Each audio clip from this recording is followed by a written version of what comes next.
So, good evening, everybody, or good night. And I'd like to welcome you to the 8th ReMO seminar this year and altogether, and the last seminar that we will have in 2022. And this seminar tonight will be given by Olivier Sulpis from Utrecht University, and he will present a talk about respiration in the ocean interior based on TOU, DOC, and POC. So welcome, Olivier, and the screen is yours. Thank you very much. Okay, I will share my screen. Yes.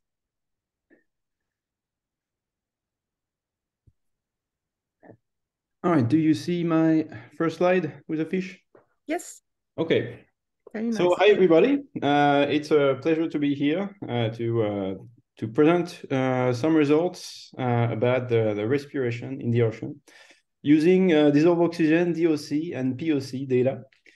So here I'm going to show you many results from one project that I've been working on with Jack for the past year and a half. It's still working in progress. We're still writing this up. So I would really appreciate any discussion or feedback that you will certainly have on the results I will present. So this is a work that was done in collaboration with David Trossman, Mark Holzer, Emil Jansson, Civil Offset, and Jack. And Jack and I are working at Utrecht, and the others are in Norway, Australia, and the US. So it's quite an international project that consisted in accumulating a lot of different data sets to try to understand a bit better who is respiring and how fast and where in the ocean does this happen. Okay.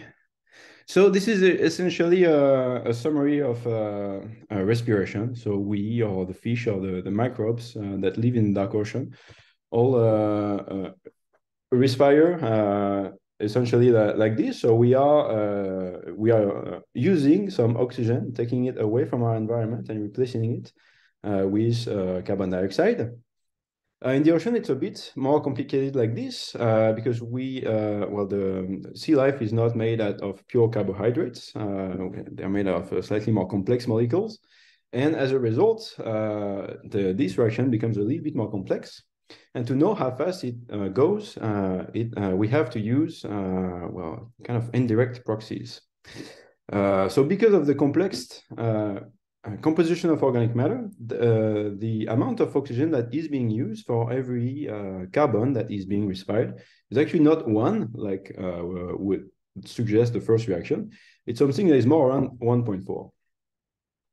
Another thing to know is that the organic matter that is being respired can be both in the solid state or in the dissolved form. And the limit between these two kind of organic matter is really operational, so separated by a size limit. If we try to sum up very roughly how respiration works in the dark ocean, and by dark I mean everything below the euphotic layer, so everything everywhere in the ocean where there is no or very little light.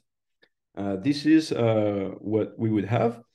So here in this talk, when I will present some depth profile and when we'll discuss what happens with depths in the ocean, we'll not really talk about depth below sea level, but more depths below the euphotic zone. And to be very precise, the euphotic zone, here we define it as the depths in the ocean below which we have less than 1% of the light. So the depths layer that will be just before the euphotic line, we'll call it the twilight zone. We will give it a thickness of 500 meters. And then up to 5 kilometers below sea level, this time we'll call it the midnight zone, and below that the abyss. So we define these categories to make it easier to present the results later. And if we make a rough summary of the numbers that we can find in the literature regarding how much organic carbon is sinking from the surface ocean up to being buried in the sediment, we would have something like this. So here the numbers are taken from Jack's book. So I would have about 50 petagrams of carbon that are being produced in the euphotic zone every year in the form of phytoplankton, a little bit of macrophytes, and most of this is actually being recycled up there in this euphotic layer, and it's only about 10 petagrams of carbon that are being exported from this euphotic layer. They then sink all the way to the seafloor, and in the end, it's a tiny fraction that survives its journey through the through the water column and through the surface layer of the seafloor.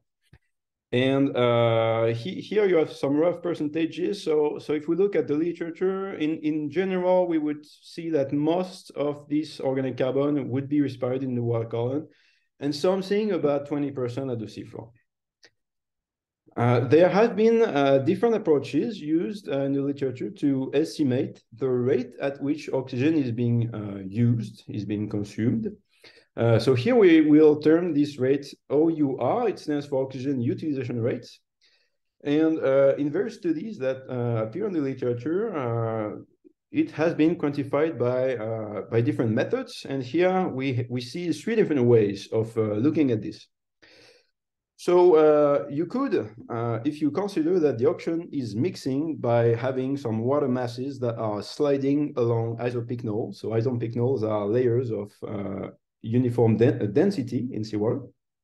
And so if you think that the ocean is mixing along these things, then if you were to follow these water mass as they are moving along this isopycnal, and you were to measure the oxygen concentration along the path of the water masses, you would see something like this. You would see the oxygen content that is decreasing, and if you take the slope of that relationship, that would be some marker, a way to estimate OUR. Another way that has been widely used is to not use oxygen concentrations directly, but to use indirect proxies that are named AOU or TOU.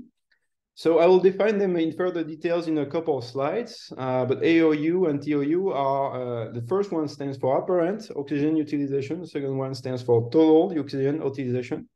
And the higher they are, the more oxygen has been used by animals, since that parcel of water that you're measuring the oxygen in has been exported from the surface ocean. So if we are to measure these 2 things, we could also plot the TOU or the AOU along the edge of seawater. So here at 0, it will be the time where the parcel of seawater sinks towards the ocean interior, and we would see that TOU and AOU increase along the path of that water mass.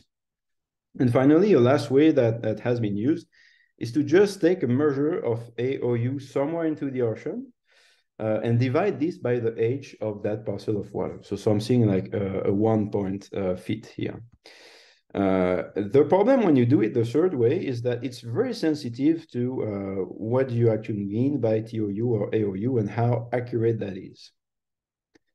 So here in that study, we wanted to try again this kind of analysis by using the latest data sets, which are now big enough to cover pretty much all the regions in the ocean. And so we used some oxygen data. So we used GLODAP V2 coupled with a global circulation model that allowed us to have an estimate of oxygen utilization in seawater.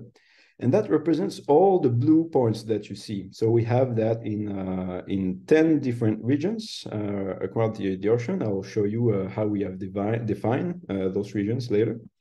And we also did analysis of respiration using not oxygen, but organic carbon concentration. So for that, we use the data set of POC. So it's mostly sinking fluxes. It's only sinking fluxes. It's the little orange dots that you see on this map.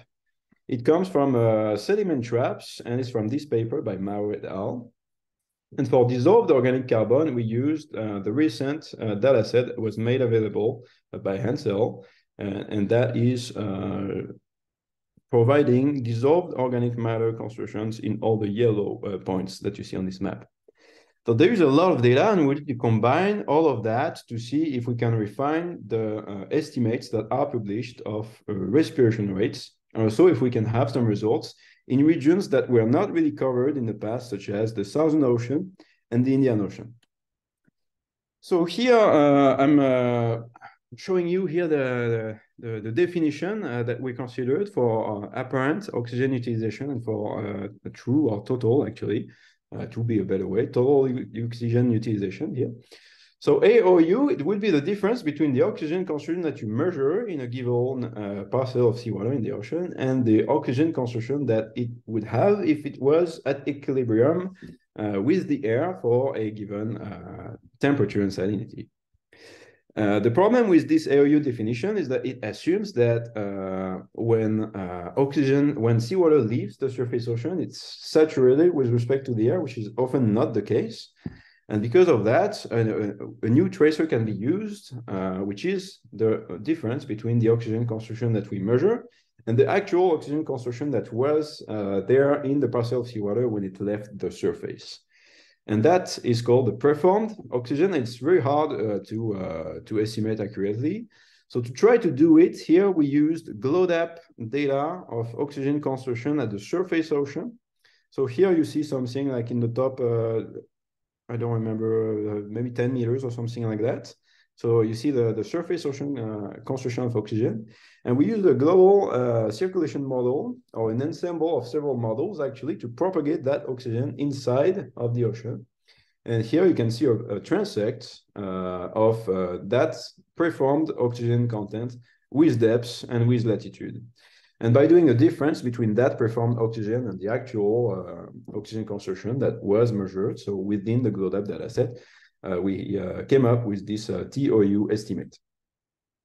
Now, something else that we need in order to estimate how fast is this oxygen being used is we need to know the age of seawater at various points in the ocean. Luckily for us, this is also an information that is included in the GLODAP dataset. So here we actually use two different sources, two different ways to compute seawater ages, and we combine them. So for the samples that were the shallowest and the youngest, we use the TTD ages. So they are computed using CFC tracers within GLODAP. And but they are mostly accurate when waters are young. So for waters younger than 200 years old, we use these TTDAGs that are already published. And for waters that are older than that, we instead switch to using carbon-14 based ages for the seawater. And by mixing those two, we come up with a composite age for seawater that we use for the rest of the analysis. So once we have TOU, once we have the age, the last thing we need in order to run our analysis is we need to know where are those isopycnals that I was telling you about. So for that, we used neutral density that was taken from GLODAP also. And then we defined 10 different regions in the ocean using this paper from Fay and McKinley, which are actually biomes. And here you can see that the regions that we use, they actually don't cover the whole open ocean, especially if you focus here on the Indian Ocean, you can see that there's a whole region that is missing. We don't have anything in the Arctic and close to the Antarctic, but we didn't really want to go in those regions anyway because there is very little data. And so the results I'm going to show you now cover those regions. And when I will present you a figure that is termed global, it's actually global, but only on the extent of those 10 regions. So there are some little pieces of the ocean that are missing here. So here we see again the graph that we're looking at the beginning. So if we take along all the isopycnals in each of those 10 regions, all the ages and all the TOU values that we have, and we plot it this way and we extract the slope of that relationship, we get first estimates of oxygen utilization rates. And so we do that for all the isopycnals from the surface to the bottom. Eventually, we run out of data, actually, as you can see on those plots here. What you see at the bottom is not necessarily the seafloor. It's where we stop having data. So in general, we have a lot of data points at the surface. And the deeper we go, the scarcer the data will be. And we only used fits that had a significant slope, actually. So with we computed the p-value for those fits all the time. And when the fits had a p-value higher than 0.05, we didn't use them. And we repeated this procedure for each of the 10 regions for all the isopic nodes 5,000 times. And each time we changed the ages a little bit to account for the uncertainty around this age that was taken to be at 20%. And we changed the TOU value also by a little bit to represent for its uncertainty. And that uncertainty for TOU was about 10%. So each of these 5,000 times we end up with a different profile, and then we combine them all to extract some depth profile of oxygen utilization rates. And we did the exact same thing using DOC. So a same procedure, the same age, the same isopic nodes, but instead of using oxygen, we used DOC from the Hansel dataset. So here you can see the transects of DOC concentration in the Pacific, in the Atlantic, in the Indian Ocean. Unlike TOU, DOC is decreasing with age. And same thing here, we took the slope of that relationship and we called it a DOC consumption rate. And we also did that 5,000 times to propagate uncertainties. Now I'm going to switch to the results. So here, I'm going to take a bit of time because there are a lot of results on this slide. Here you can see oxygen utilization rate profiles for each of the 10 regions that are shown here on the top left. So here they are. What you can see, first, keep in mind that this is a log scale on the x-axis. What you can see is that all the oxygen utilization rate profile decrease a lot in the top kilometer, in the twilight zone. Here in the back, in the gray shaded area actually represent our three depth zones, so the twilight zone, the midnight zone, and the abyss. And you can see that where we have the stronger decrease, it's actually in the twilight zone. And then it's a much smoother decrease. And actually, sometimes we have a little bump, like here in the subtropical North Atlantic. And in general, we see similar patterns. We see that we have about 2 orders of magnitude difference between OUR at the surface, so just below the aphotic zone, and the deepest value that we have in the abyss. And here I included another information, which was the comparison with other published estimates of OUR that are associated with a given depth. So I won't go into all the comparison of with all those studies here, but in blue here, just to get a little bit into that comparison, actually in blue, those are all studies that published OUR using some kind of an oxygen-derived tracer to derive OUR, so whether it is AOU or oxygen or TOU. And the red studies that you have in the Indian Ocean and in the Southern Ocean, they are ETS-based estimates. So it's a different thing. It's based on measuring the kind of maximum speed at which metabolism can go. And here we see that for those kind of proxies, our OUR rates actually fall much behind. Now, but they are in pretty good agreements with the blue data here. And if we sum up all those oxygen utilization rates, so we integrate with depth and spatially, but then we keep in mind that we are missing some areas here along the coast. We have a global OUR value that is of about 900 teramoles per year. And here, just out of curiosity, we wanted to see whether we would have the same thing if we had used in the first place, not TOU, but just oxygen concentration. And these are the results that we got by doing the same method, so fits of oxygen with H, but just oxygen. We didn't really bother trying to compute TOU. And here, the global value that we find is a bit higher, but not that much. Actually, they are within uncertainty bounds of each other. And here I can try to switch back and forth if you want a little bit, but the profiles basically look the same.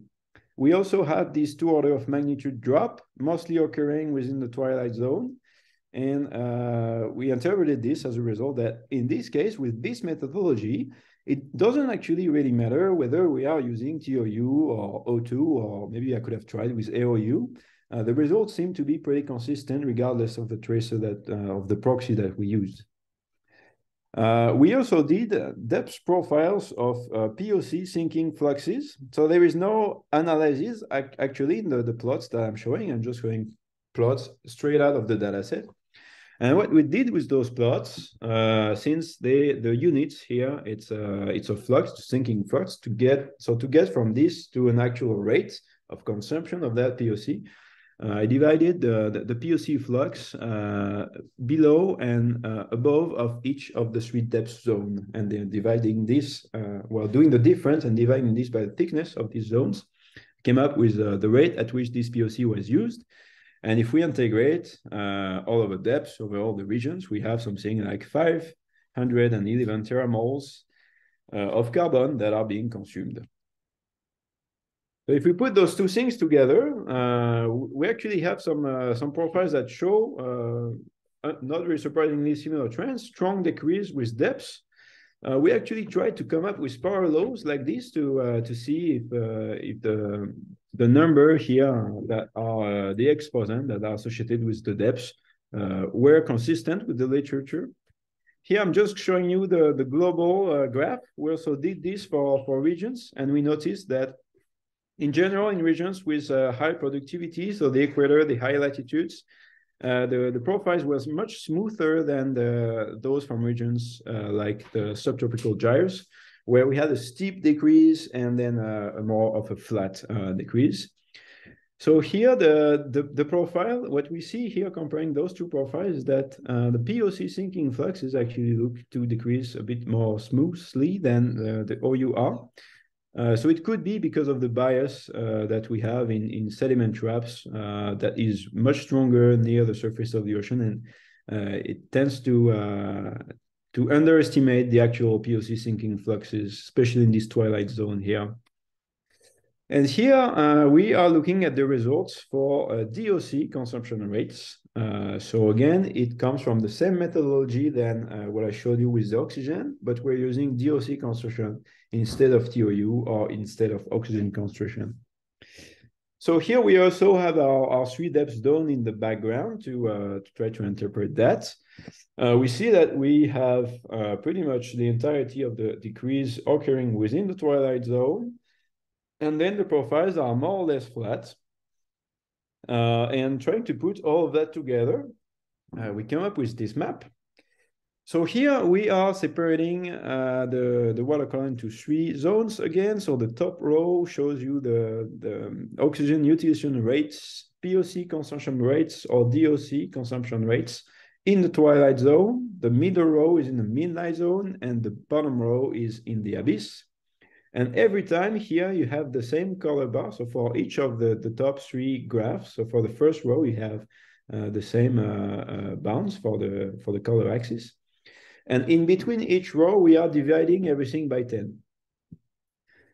So what we see here is that we can see some special trends. So if we look at oxygen utilization, it's pretty homogeneous in twilight zone, but as we go deeper, we start to see some differences. Here it seems that the oxygen utilization rates are smaller actually in the below subtropical gyres. If we try to look for special trends for POC and DOC, we could also see them with a little bit of imagination. And the strongest, the most interesting one, I think, is for DOC consumption in the abyss. So the map that you can see in the bottom right. And you see that the DOC consumption rate is higher in the north of the Atlantic. So the highest is in the subpolar North Atlantic. And then we have the subtropical North Atlantic, it decreases. We also have the Southern Ocean that is showing a pretty high DOC consumption rate. And to be able to compare a bit better these 3 things together with regions and with depth zone, we turn these maps into some histograms that we are looking at here. So here you have 10 different regions that are shown, 3 different depth zones. In blue, you have the oxygen utilization rate, and then the bar below is actually the sum of POC and DOC consumption rates. So if you look at the top right, for instance, we see that we have an orange and yellow bar. It's actually as high as the sum of POC and DOC consumption rates. Oops, sorry. And then the width of the bar that represents either DOC or POC, so the yellow or the orange, represents the relative contribution of either POC or DOC to the carbon consumption rate. So we plotted it this way because we wanted to really compare oxygen utilization with the sum of both DOC and POC consumption rates. But we also wanted to have a way to be able to compare what is the preferred source for energy. Is it DOC? Is it POC? And here we can see several things. The first thing that we can see is that if we only look at the twilight zone, so the first, the shallowest part of the water column in each of the region, actually in 5 regions out of 10, the sum of POC and DOC is undistinguishable from the oxygen utilization rate. So it's pretty consistent with each other, and we can see that as we go down, as we are looking deeper in the water column, in the midnight zone and the abyss, it's never true, actually, and the oxygen utilization rates are always higher, significantly higher than the sum of POC and DOC consumption rates. So that's the first result we can get out of that.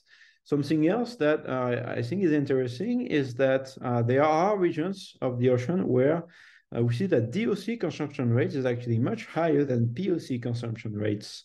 And here in particular, we have the both regions that are composing the North Atlantic. And we also have quite a lot of DOC in the Southern Ocean, if you look at the yellow bar here on the top right plot. So now we are I'm going to focus on 2 or 3 specific points for interpreting the results that we've looked at. The first is this graph here that represents the DOC consumption rate with age. So here I took for all the regions only the abyssal part of the water column, averaged all the DOC consumption rates together, average the age of seawater, also only in the abyssal part of the water column in each of the region, and plotted one against the other. And here we can see that as the water is getting older in each of those 10 regions, the DOC consumption rate is actually decreasing almost linearly with a pretty good fit. And it actually goes from mainly positive to mainly negative.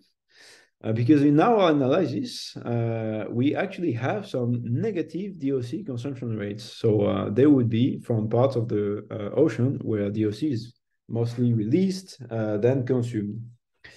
And so that would mean that we could have a shift in DOC composition along the path of thermohaline circulation, but we also have an intense recycling of DOC.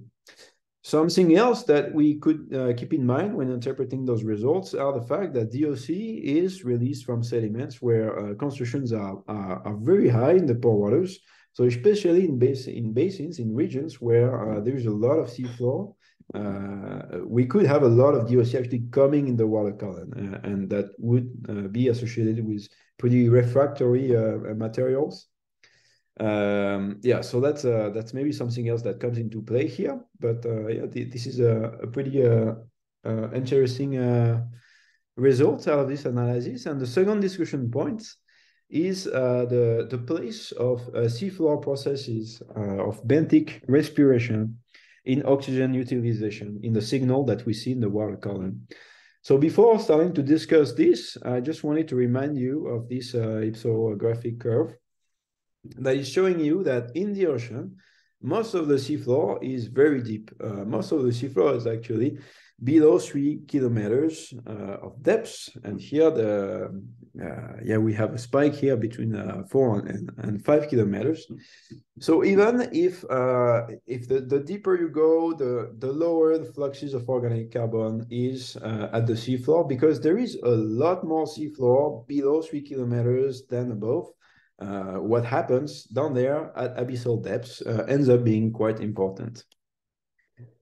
So to compare the OUR depth profiles that we had with the amount of oxygen that could potentially come or be used by seafloor respiration, we used another data set that comes from a very recent paper by Jorgensen, in which they use a compilation of in situ measurements of oxygen fluxes from the water column into the sediments. So here, all the points that you see here, they represent some in situ measurements. So you have some microprofiles, some benthic chambers, some medical variants, I think. And then they feed it all those oxygen fluxes against the sea surface net primary production. And they use that feed to derive the seafloor TOU. So the seafloor oxygen utilization rate, so they call that TOU here. The unit is actually moles of oxygen per square meter per day. So we took that data set and we turned that into a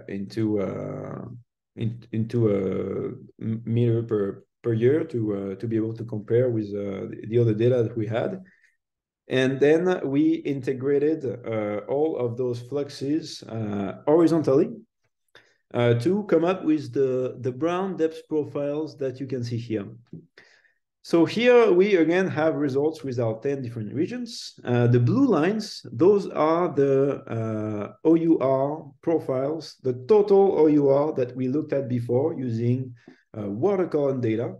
And the brown profiles, they would be the seafloor OUR. So what you would have if all the oxygen fluxes that go from the bottom waters into the sediment were kind of spreading all along depth zones, so laterally. So when we integrate all of that laterally, horizontally, we have those brown profiles. And here we see that the seafloor OUR depth profiles always decrease in the shallowest part of the water column. And then they increase back again when we go deeper. So it's not because suddenly more oxygen is being breathed for a square meter of seafloor as we go deeper. It's just because there is more seafloor deeper in the ocean than around 1 or 2 kilometer depths. And so that explains the fact that those brown profiles are increasing back again in the abyssal zone. And in most regions, we can actually see those two lines crossing. So there's always a depth that is somewhere between 3 or 4 kilometer depths, below which the seafloor OUR values end up being higher or equal or close to the total OURs. So it is not really something new. In fact, this is already something that was discussed in the book by Emerson and Hedges, where they represent the water column or the oxygen cycling in the water column being something like this, where it would be dominated by water column processes in the upper part of the water column, and deeper, closer to the sediments, dominated by what happens in the seafloor. This is also something that Jack showed in his book. And here, if you look at the plot on the right, you see, again, on a log scale, respiration, the OUR, some kind of measure of OUR. You see the total value, and you see the sediment OUR being much smaller than the water column, upper in the water column, above 3 or 4 kilometer depths, and then representing pretty much all of the utilization of oxygen closer to the seafloor. So that fits pretty well with what we're seeing. But then we were able to show that we actually see these trends in all regions that we tested for. So if we sum up all of those numbers, we realize that in all regions, the OUR, the seafloor OUR, can actually explain pretty much all of the total OUR as long as we are below 3 kilometer depth, so in the abyssal region. But if we sum up over the entirety of the water column, then seafloor OUR is pretty small in the end. It's only around 8% of all the oxygen utilization that we have in the water column. But again, excluding kind of the coastal areas and the very high latitudes. And the last slide actually is to try to wrap up all of those things that we've seen to form some kind of a water column budget of oxygen and carbon. So here I'm just summing up the numbers that you've already seen. So the total OUR in the water column would be around 900 teramoles per year. If we're using TOU, if we're using oxygen concentration, it's a little bit more than that. We raised this number to 1,066 teramoles per year. The seafloor OUR, so using the data set of Jorgensen, it's much smaller. It's at 74 teramoles per year.